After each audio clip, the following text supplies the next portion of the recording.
welcome everyone. Today we have our another new episode, and we will discuss on the power of decentralization. We have our world famous speaker, Mr. Eric, and Mr. Jason. Mr. Eric, what you want to share about the power of decentralization?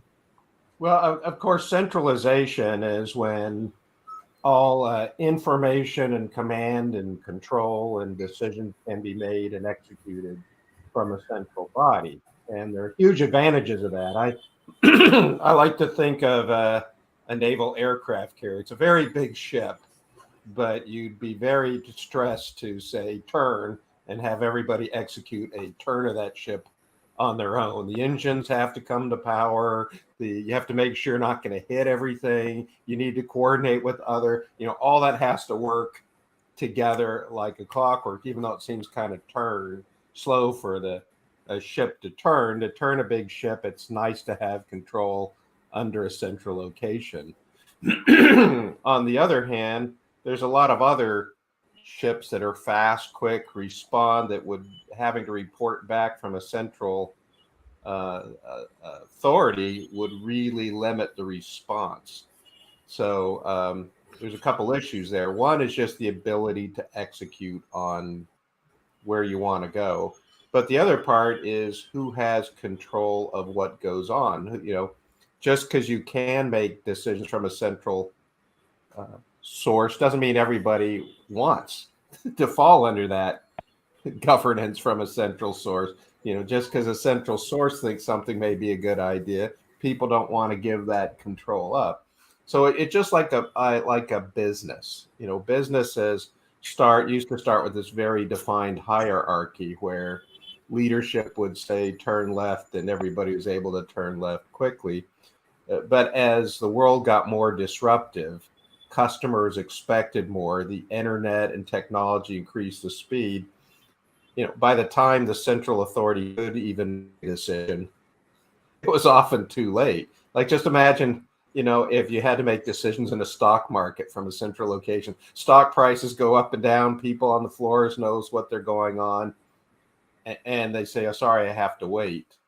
We once did an analysis of decision making for operations in part of the world for emergency management, and people said if we could just make that decision cycle faster, and they were trying to get, and sometimes can we do this in minutes, and then we realized that on some decisions there was a 2-week turnaround because that decision for authority had to go back, and it took them 2 weeks to make a decision on providing resources. And emergency turns out that's not very effective to have to wait for somebody to, I'll put it in my list for things to think about. Meanwhile, people are starving, medical supplies are needed.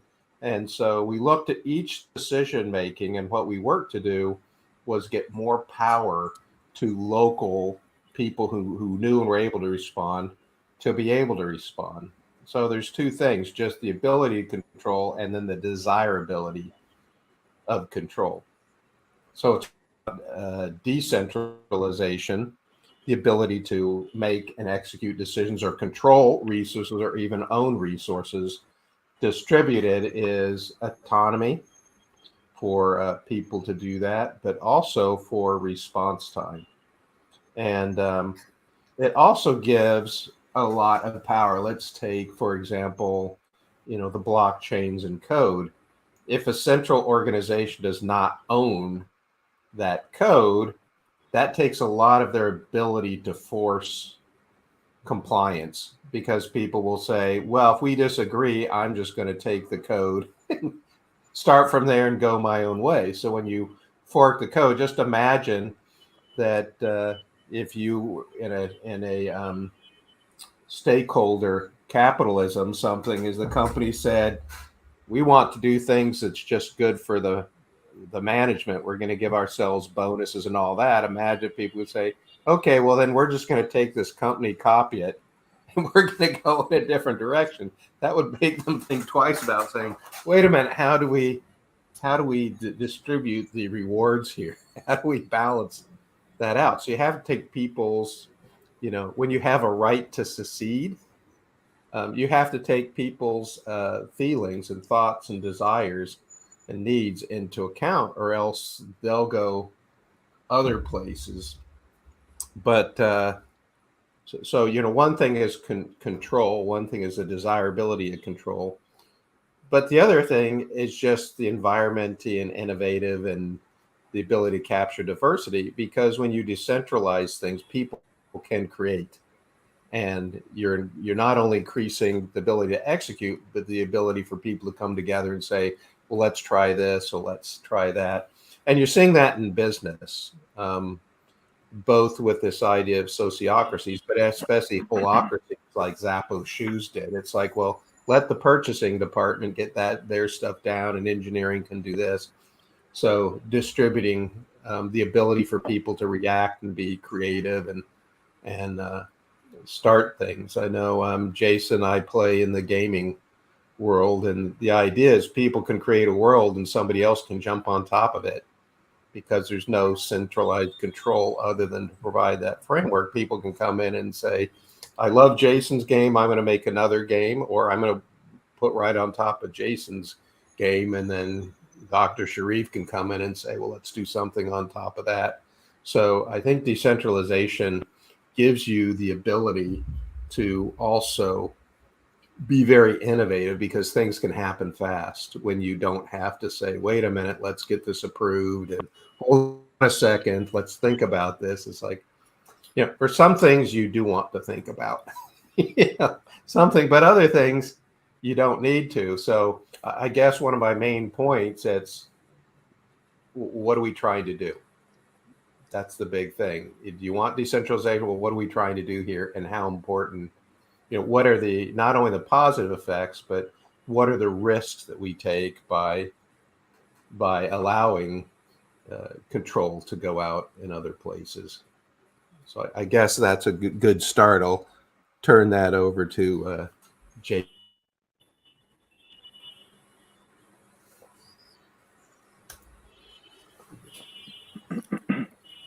Thank you, Mr. Jason. Thank you. There was a fair amount there to build on. I think I'll use the analogy of the ship to describe decentralization, the power, the advantage of it, in that a given ship, if it has more than one mechanism that it can use to steer, then that's the advantage, rather than having only one way, only one mechanism that allows it to steer, right? And so that you have like redundancy built in on purpose. And that another analogy would be who is capable of steering it, right? There's a different description to who's allowed to steer it, and that, or how it is steered.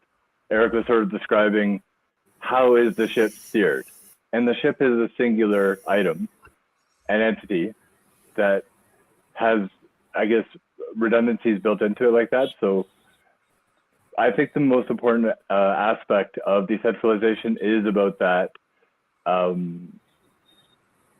alternative means logic, having options, having meaningful options,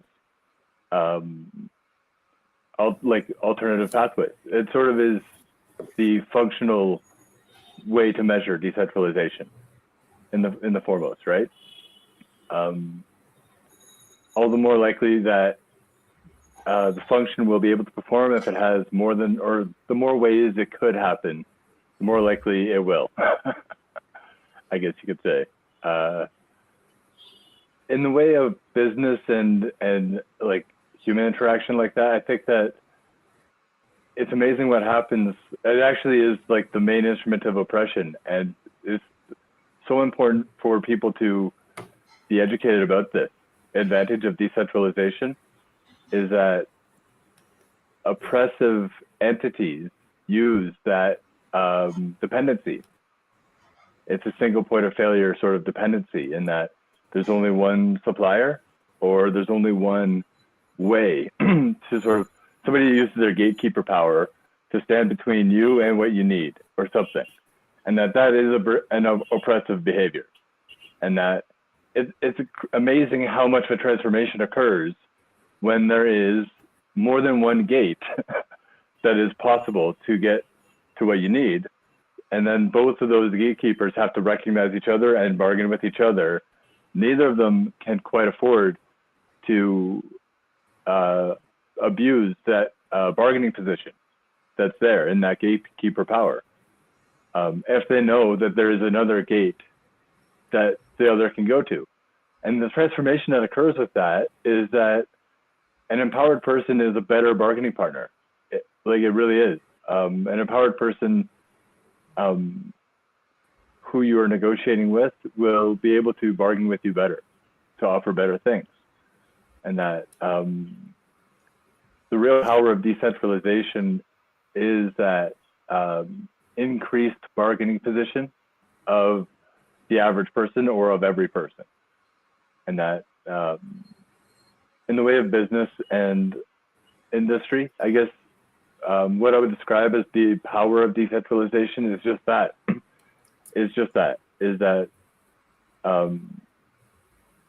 providing really meaningful, full competition for all the things that people need, empowers people in ways that makes them all actually better agents within the whole catalactic logic of bargaining and economics.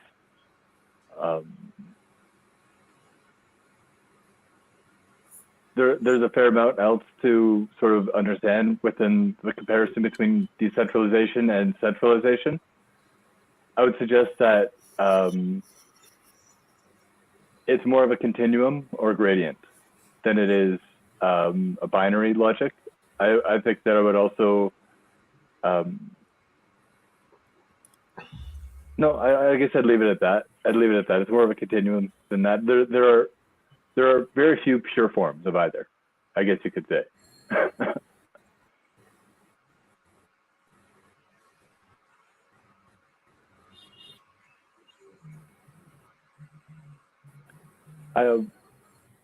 Did I freeze?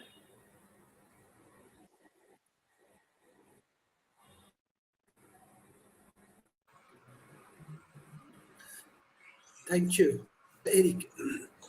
So, on one hand, we can talk of efficiency. So Jason mentioned something about, the efficiency. So sometimes it's a lot more efficient to let a small group or a group choose, test, change, do things. But on the other hand, sometimes when you're dealing with big resources, it can be challenging to use to be efficient if you don't have the ability to control big. That's kind of why I use the aircraft carrier, because it's big resources. Jason brought up a point. You can't break it up and say, oh, well, although ships are trying to do that now. I don't know, the ship design, it was like instead of designing a ship, you design a framework and you say, okay, well, let's put this in there for doing this. And we changed our mind. We're going to pull out that whole module and put in other modules.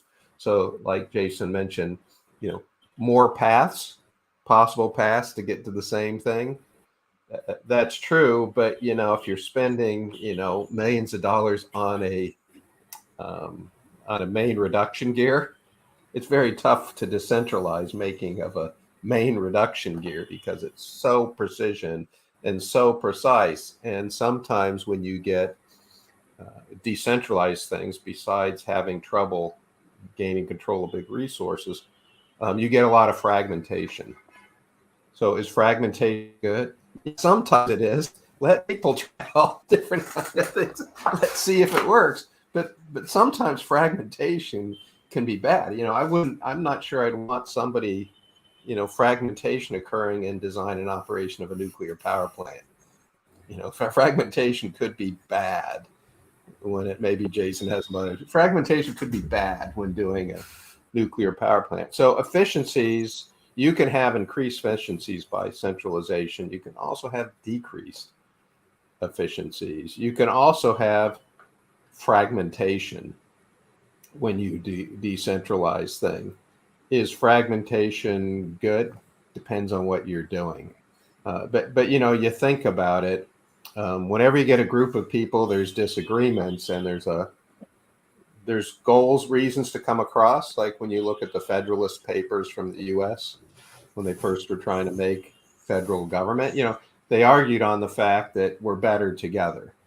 So there's a force of, gee, wouldn't it be good to be together? On the other hand, there's a force that says we'd be better being apart. So how easy do you want to make it to fragment? Depends on what you're doing. Sometimes the ability to say, yeah, if we can't come to agreement, we'll go our own way is a powerful and positive force. But sometimes it can be bad. We already talked about kind of innovation. Centralization can be innovative if it comes toward putting a lot of resources, making them come together for a common purpose. Some things are very difficult to put all that together.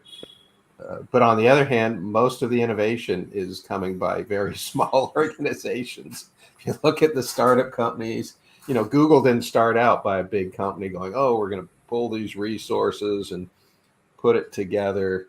So a lot of those didn't start out, so a lot of these didn't start out by big centralized. It started out with a group of people just being able to do their thing. And I think Jason brought up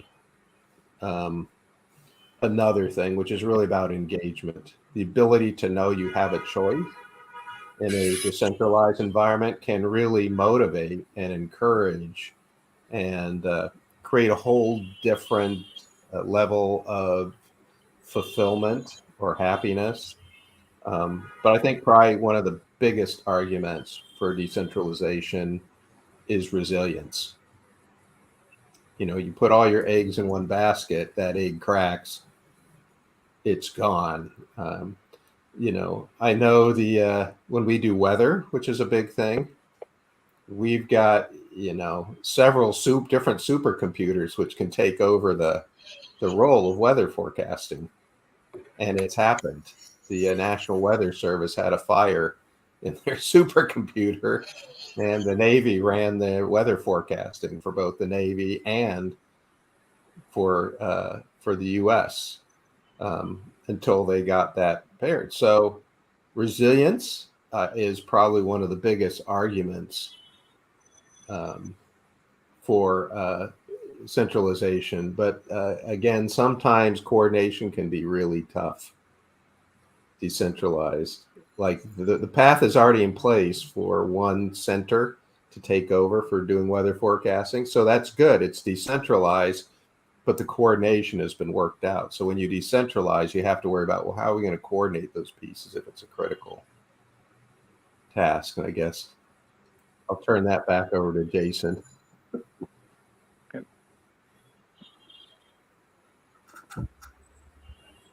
Mr. Jason. Thank you. I think that maybe we're finding a few ways to say the same thing, which helps, because if that's decentralized in a way, it's redundancy in that you can think of a dependency, any dependency, as being sort of like a potential single point of failure. And that the logic of decentralization, the power of decentralization, the advantage of it is that you reduce those, right? Removing and reducing those single points of failure or potential single points of failure like that mean that the system is more reliable. The system, what I was suggesting with no pure forms of centralized or decentralized is that depending on how far out you look at it from, the system becomes centralized. Even if within that system, there's a lot of redundancies by design. And you could say that the system has been designed so the system will always work in a certain way and it has its decentralized system. But it's still just one system. It still just does what it does or something. And that there aren't any entities or technologies or industries or anything that lives in a vacuum or was created in a vacuum, independent of others and independent of other prior, like stuff. So to suggest that something is perfectly centralized or perfectly decentralized, I think is a starting point, to misunderstanding what we're really talking about with that, with what's when it's talked about, right? It's usually alluding to a blockchain technology or something like that. Though I would say that there are good examples of organizations that predate even computer technology at all, that were in fact decentralized by design.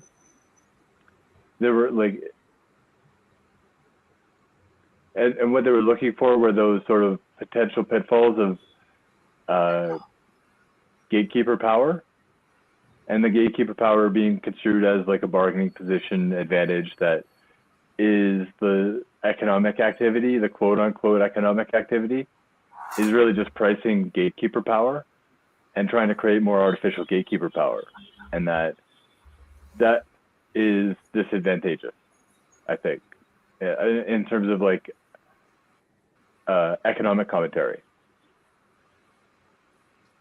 Thank you. Mr. Eric. So, you know, where does decentralization, or where could it really work? I think one of the best places it works is in local government. You know, where I live, you know, sometimes we don't like the idea that the state will collect all the money and then decide, they'll take your money and then decide how you're going to use it. You know, people go, well, wait a minute, we want this. And they go, yeah, but we know better here. So we're going to use that for this. And part of that is, well, do you people making decisions even understand what the local issues are? So to try and pretend that every place is exactly the same. Yeah, there's some principles of the same, but you know, things are different. And I'll give an example. One of the groups that I've worked with is took a neighborhood that was one of the worst neighborhoods and tried to make it one of the best neighborhoods. They had like a 30-year mission to completely transform this neighborhood. And what they basically found out, there were 25 different core communities within that community. And if the centralization were just to say, no, we're one community, so we're not listening to you, we know we're going to make the decision for everybody, you know, that whole effort would have fallen apart.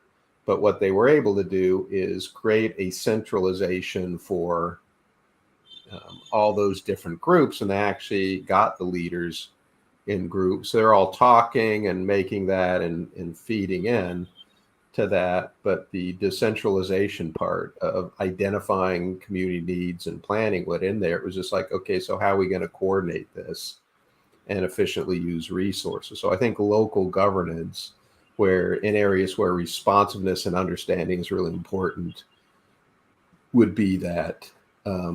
I've also had experience with the university where the federal government will try to say, okay, well, we're going to centralize education.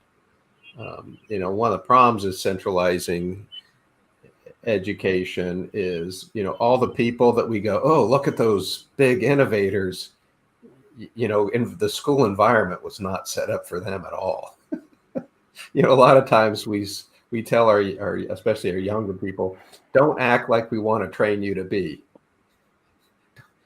Don't show initiative. Don't do this thing. We just want you to behave and do this. So all the things we're trying to teach them, we put them in an environment which is exact opposite of where we want them to grow up and be.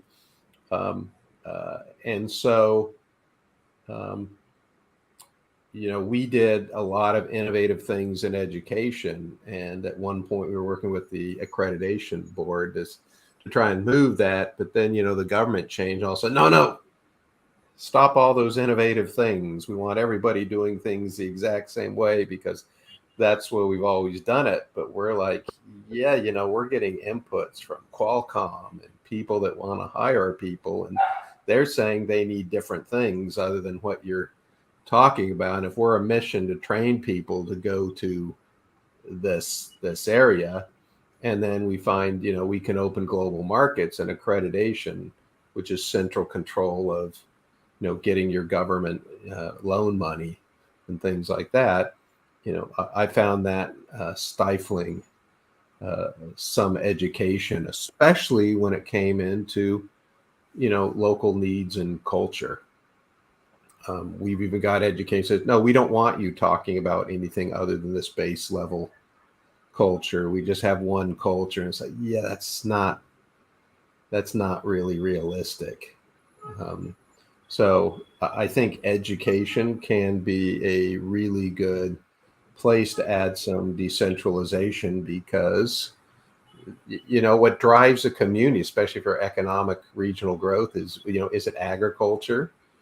I mean, where I live, we actually have blue technology, sustainable science-based ocean water and freshwater activities. Well, who's doing that? Well, there are a few people that could benefit from that, but maybe not so much. A lot of people. It's not that that's not important. I mean, we've got heavy underwater robotics, for one thing. But is everybody interested in that? Well, maybe. But if you have the authority to recognize that need, come up with a program, under that kind of decentralization, feel free to develop that and go and see if it sells. And so, there was like almost 100% placement success rate in a program that was started. But if you had developed that using the way that the university was doing those kind of things, it would have been, oh, you killed it because here's these 16 reasons why that doesn't work. And I guess another place that I would look at decentralization is this idea of a central place is going to decide what to do. So a central organization comes in and decide, well, we're going to strip mine your area because we find that mineral, element, coal, whatever it is valuable. So we're just going to go ahead and do it. And then we're going to take it away, and that benefits what we've decided is the whole. And other people may disagree on how the natural resources of an area, are used. And of course, something that I spend a lot of time in is disaster, emergency management, disaster management. That works really best when you can get a whole bunch of decentralized people talking together in a common framework. When one group tries to tell every other group exactly how they're going to do their best. I mean, think of all the things that can happen in disasters: medical, fire, police, roads, transportation, economic ports like seaports and airports. All those things have to happen, and the expertise is all over the place. So by the time you try and establish a central control of telling everybody how to go, it doesn't work well. What really works well is when you have a way of those decentralized organizations to coordinate. And one of the but one of the things that a disaster gets is people have a pretty clear common goal. Let's get this up. But I remember we were getting, when I was doing emergency management, we were getting requests for resources prioritized by the local people. And Maria Amanpour went up there and said, what they need is water. What they need is water. And all of a sudden, okay, we got to get them water. Well, yeah, water was good, but they had some water. So that was way down on the list. But what did they get? They got water, because a central control listened to a news report and said, okay, we got to deliver water. Local people saying, no, that's not what we need. So giving that central control for disaster management can be tough. On the other hand, that infrastructure planning, that's done a lot by decentralized people coming together. How are we going to talk together? How are we going to do that? And that worked pretty well. So there's some examples, I think, where just a few of where decentralized control can show a real benefit. Thank you. Mr. Jason. Of course, yeah, thank you. I'll build on that. I think that part of what you're talking about are governance issues and communication issues, in that there are lines of communication that you're supposed to hear from everybody and field ideas and evaluate them to an arrangement of priority, right? Rather than having one person sort of, oh, go that way, but wrong. And so there's a downside to centralization that looks like it's efficient. It looks like you simplified the equation by delegating authority to a person to decide, but then a person who decides might not take all the information into account and stuff, right? Could make the wrong decision, and then that is just, same thing, single point of failure potential. What I'd comment on for the way of governance is to think of it like a system, and think of having more than one way to solve problems between disagreements.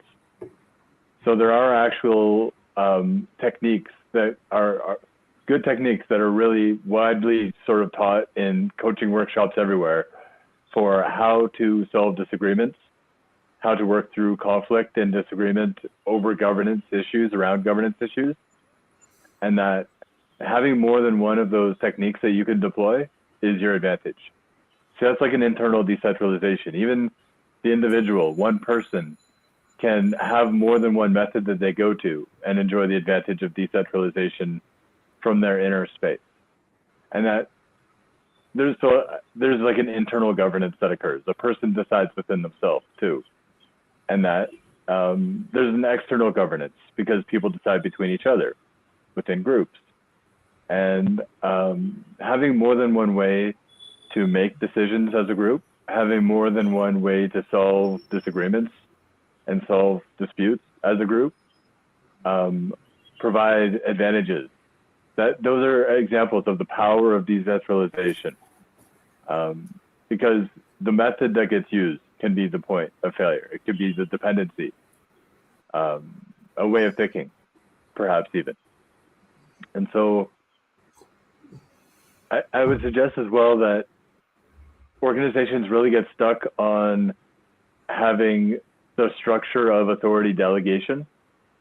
Sometimes a circumstance might arise for an organization that they were not that prepared for, a bit of a surprise, and that there's nobody in charge of that department, let's say. And so they all go looking around. There might be 100 people in a group, or 1,000 or more, who knows how many. And they go looking around each other like, whose job is this? Who's going to make this decision? How do we even know where to start talking about this or dealing with it? And that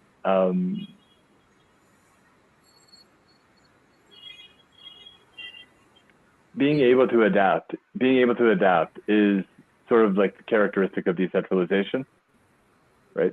Being prepared for adaptation and like having redundancy in the way that decisions get made can do that for you. And that if there's a key person who must make decisions or must implement steering mechanisms, to go back to like the boat, the example of the boat,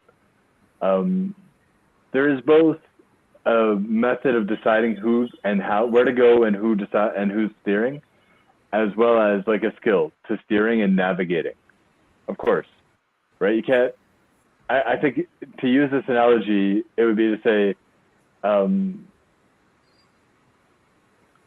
being qualified, being capable to fit a role is provide. That's a way to say that that's an option that is provided, right? And that the next step to that is also sort of, well, actually doing it, right? With permission or without. Sometimes people will wait for an invitation to be given sort of express permission to say, okay, this is your authority and your decision and your responsibility. So there you go, right? And then at other times, people have to decide for themselves that, yes, this is your responsibility. Yes, this is your decision. Yeah, I think I would say that from the inner space, people sometimes reduce their idea of what their role is, because of what comes from the external space of what definitions others have assigned to them, to say, like, your domain of making decisions and participating in governance and stuff. I would say don't take yourself out as an option.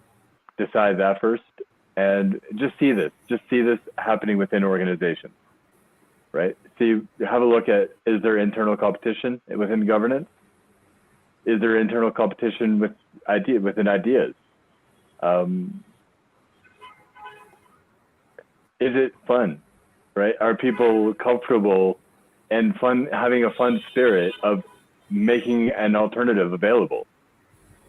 See, this is the thing. This is the way to measure it. A decentralized organization is looking for as many options as possible, actively and enthusiastically, looking for as many possibilities as imaginable.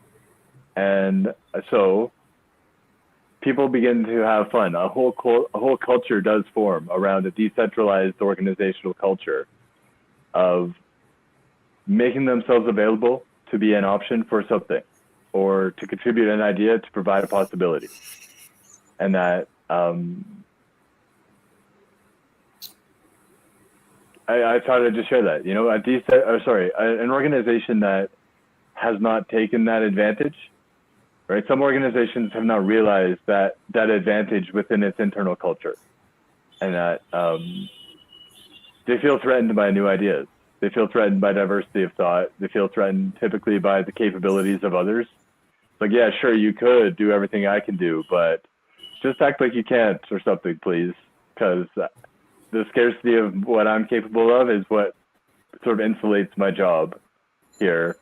And I'm sure you know what I'm talking about. I don't want to belabor the example. Is that fair? Can I get a nod to say, like, do you guys know what I'm talking about, or am I way out on a limb? Has anybody ever felt threatened or observed others feeling threatened by the capabilities of others to think, oh no, they could replace me? Yep. Or something. Yeah. Many times. Yeah. I've seen logically, people take, right? I've seen people take unnecessary preemptive action to make sure that happens. Of course. Of course, unnecessary. Let's because come up everything. Let's make sure nobody can have a chance. So let's really slow down our capabilities and efficiencies so that nobody else can get in when, to my knowledge, nobody was even trying to. Yeah, and they're sacrificing their own advantage of internal competition, actually, because internal competition is the health of the organizational entity, and that that's the validity of meritocracy, and that an organization that has embraced a decentralized culture, they've realized that advantage, right? They've realized it, and you can tell by the way people are sharing their ideas if they're doing it with fear or if they're doing it with fun. Because if they're doing it with fun, then they know it's well received, and that the organization is kind of craving that. Yeah, make yourself available. Yeah, share your thoughts with us, right? We're not feeling threatened by it. And they understand that that's the advantage of decentralization. So I thought I'd share that for this round. Well, where I saw that coming a lot was in the world of systems development. You know, when you're building these software, hardware combination systems, you know, there's a big incumbent advantage to say, I'm going to deliver you a custom piece of hardware with my custom software on it, and that'll work. So, you know, central control rests within the organization asking for that and the person they've chosen to deliver it. And they try and stand over that the whole time. No changes, don't let anybody else in. Here's what's going. But the big challenge is when they came up with web services and things like REST APIs, which means that you could just define a function and anybody could make it and you could plug it in. And then the next 2 weeks later, you go, I don't like this anymore. I'm going to use somebody else's, because from your point of view, you just ask and you get delivered. So it's, you know, speed, reliability, and you don't care what's in. And then you're able to mix and match these REST APIs. So you could suddenly build systems and add capabilities overnight And what we saw is a big increase in innovation and the ability for people to put new solutions and extend solutions very quickly, because the control of, who's making the pieces got pulled away from a central organization who tried to control how that's made. So you got much more different people, you got more competition, you got diversity. So within the group, people are making these decisions where, some of the centralization came with those decentralized organizations started to come together and say, how are we going to make a platform which makes it better to plug in these pieces even more efficiently. But to me, that's when the world started changing. Is like, well, why would I pay you a lot of money and wait a long time for you to come up with a centralized solution with stuff when we can just say, oh, we need this, who has it, we're willing to pay for it, and all of a sudden all these people would show up with all these capabilities, and each one got to make their own decisions for how they're going to do it, when they're going to do it. But when the central control started to say, you must do it this way, for example, the government likes to come up with, oh, you must use Lean Six Sigma or we won't work with you. You must use CMMI level 5. And, well, do you need that? We've just decided you did. Why? Because we're centralized control. Okay, but did that actually help with what you were getting? Is there a link between that? Can you show a link? Oh, well, we just feel better working with an organization that does things how we think we're going to do it. We're going to tell you the way to work, when to work, how to do it, as opposed to just saying, here's what we want and here's how we're going to test that it's reliable. And when those things came in, the cost dropped immensely, the speed at which things got there, but most capability. People are saying, oh, here's a new thing, plug this in and try this.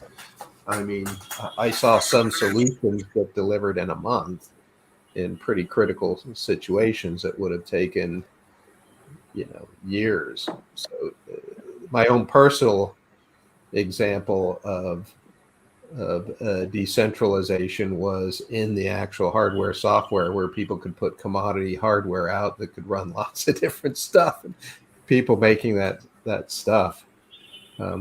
That really worked. And some of the people decided to make that stuff open source too. So sometimes open source was a really good solution, sometimes it wasn't. But probably, another thing to think about is if we were to get together, the World Talent Economy Forum, and say, let's start a new company, and we're going to embrace decentralization and encourage that and put it together, what company would we create? And I just started thinking, in my mind, what would be good. And one thing that just popped up would be energy.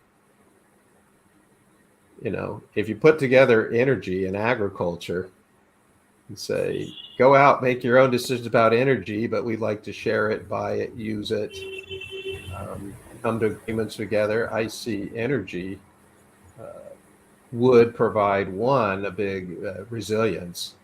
I think it would provide for efficiencies. So what's the downside of that? It's tough to locally make some of the solar cells, things like that. So there's some background technologies that want to make that stuff. And okay, now you're dealing with some decentralized groups to buy some stuff. Maybe, I worry about, the power of making batteries. That's very tough to do locally. But in terms of using those things and putting together, I think energy might be a good candidate. So I don't know, what do you think? What would be a good candidate for decentralization if we were building a company for a developing world? Who are you asking? Excellent. Anybody. Oh, by the way, I'm sure if Dwayne was here, he would say agriculture for sure, which is another good solution, but he's not here. So I don't know, what do you guys think? Mr. Jackson. Well, all three are appropriate fully. Education, agriculture, and energy are fully appropriate because they are decentralized, like by their nature. They should be at their, I guess you can call it maturity level. They would reach everybody. So there would be redundancy for them, and that would be decentralized.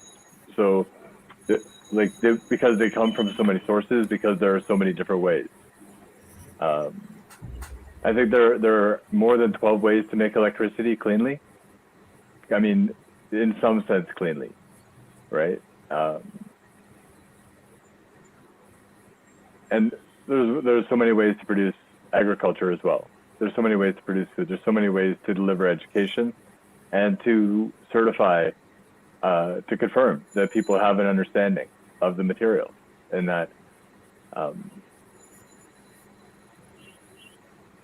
it's tough to comment on where to move those big agenda items, those big sort of, what I would say is that try not to set goals, try to design systems, try to think of systems. Setting a goal is sort of like a balance sheet logic, like a photograph, a snapshot in time of a goal. Did you achieve the goal? And that I don't know, more settling. I find it more settling to the mind to think of creating a system and then just sort of seeing how it works, like seeing what comes of it, and that provide iterations, like variances on that idea, so that's how you get your decentralized effect. Well, for example, we're building an education platform, and it's designed for any instructor to control and own their own course. But it's designed to solve a class of problems, specifically business problems. So, you have a theme. You come to this if you're a business owner and you need to solve a problem. I could go take Dr. Sharif's course on that, or Jason's course, but it's limited in that you go to this to achieve this result. But the key is, it's a common platform where all those exist. And then you have to have, the QA for the platform to say, yeah, you don't want to put a bad course in there or a fraudulent course. But within the course itself, they can use lots of methods and lots of different things, and they can customize that to what the topic is. Because these days, we don't, in education, the success is really based on, well, worry about the impact you're trying to have. Because do you need hands-on? Do you not? Do you need conversation? Can you do it all yourself? So there's a lot of different slider bars. It used to be kind of like, here's a template, put your education in there, do it this way, here you go. That's kind of the centralized approach. A decentralized approach says, how do I get them to the outcome as quickly as possible? And it depends who you're dealing with and what you're teaching. So, for example, in terms of starting companies for developing business, World Town Economy Forum could build this platform of all these people putting in these things. And the key is, it's like those REST APIs we talked about was, okay, how do I plug in my decentralized pieces so they can work together? Mr. Jason. That's exactly right. I think I'm relieved at the fact that it seemed like you understood better what I was trying to describe than I was getting to, and that there are more than one way. There's so many more than one way to teach, to get a lesson across, and that trying different ways, providing different methods, and making them all available to a person sort of is the logic of decentralizing education. And with energy, I think that there are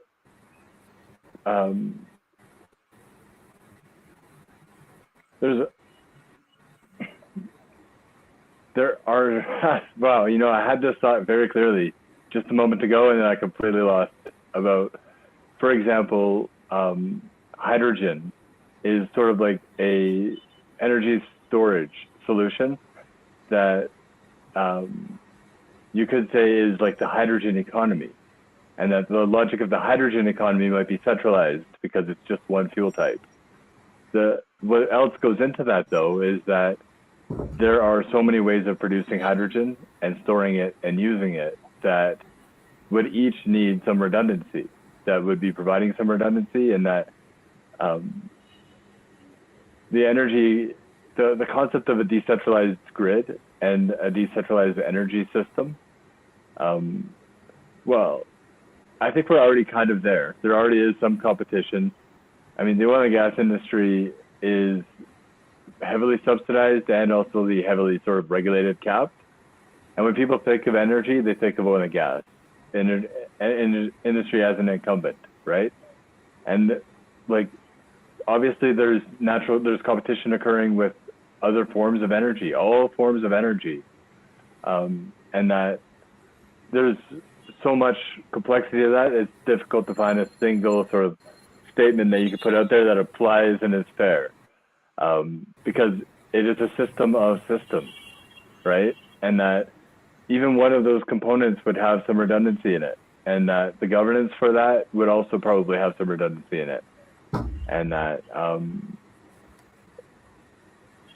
for us to view it as like the benefit of the greatest stakeholder group, if we view this as the benefit of all concerned, then we would be viewing the energy system as one big system that is already decentralized. And we'd be looking for that advantage of decentralization. We'd be hoping for that, right? And we know, I think it's pretty obvious that if there is a situation where there is dependency on only one energy supply method, that's risky. That's risky, and that a person who is conscious of their realistic safety of like risk management, you know, has an answer for themselves or two about their energy redundancy, and that's just the advantage of decentralization.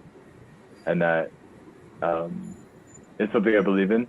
I think it speaks for itself.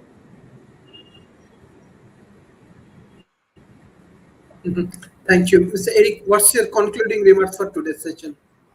Well, obviously, decentralization works really well when you can break pieces up, have a common goal, get people to do stuff. But to me, it all comes together to make real big differences how you put these pieces together. And one of the tricky parts of that is how do you evaluate all those pieces? Let's say we can we're talking about software education, could be courses so either courses or software pieces. We put it together to create our own individualized education platform, our own individual software platform.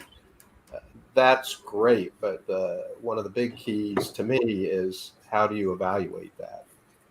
You know, where's the decentralization of the information? You know, if all these decentralized people keep their information themselves, then how do I evaluate our energy company that we created? You know, you have to be able to get the energy to do it. So I think decentralization adds a lot of power, innovation, and creativity. But to really make a difference, you have to be able to put those decentralized pieces together and do something with them. And I think one of the keys to that is not only thinking through come to an agreement with the different people on how we're going to put these together, but what information is going to be shared and how to share, because you want independent people to be able to take that and analyze. You don't want somebody controlling the information and analysis.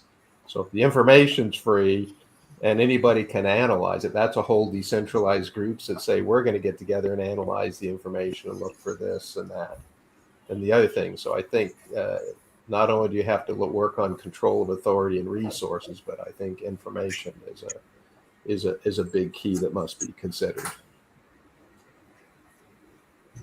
Thank you. Mr. Jason, what's your concluding remarks? Fully agree with that. That dependency on public observation and stuff, public information, and that putting it to the crowd really is the advantage of decentralization. So it's tough to find a comment to top that, because that's really like, I guess, the advantage that provides so many of the rest in terms of good governance, preferable outcomes, having sound plans with redundancy built into them, with the advantage of decentralization where appropriate, to the extent that is appropriate. Just to introduce something novel within a concluding remark, I'd say decentralization for its own sake might be a bit much. There is sort of a law of diminishing returns that applies here, in that say the fourth or fifth or sixth or seventh or eighth option of ways to do things become incrementally less important than each other when you get to the ninth and 10th and on. And that really, the use case for it, right? Consider it as cost, because blockchain is known to be maybe a little bit expensive and slow on the balance of things, considering how decentralized it really needs to be. One of the mistakes that gets made about decentralization compared with centralization is that people think it's one or the other, and that it's gung ho to the hilt with whatever. And I don't know. I think that that's folly. Honestly, I think that the middle way is usually the best way, and that keep an eye on that law of diminishing returns for how decentralized a thing needs to be, actually, to call it decentralized adequately. Thank you. Thank you everyone for joining today's session. This is excellent discussion through this process. Definitely the emerging economy can learn many interesting aspects, and hopefully we can execute a project together for the emerging economy. Thank you, Mr. Jason, and thank you, Mr. Eric, for your continuous support for World Talent Economy Forum. I request all of our audience, please share our content with our government agency, corporations, and academy. And beside that, I request our speakers also share our content as much as possible. Thank you. Bye-bye and take care.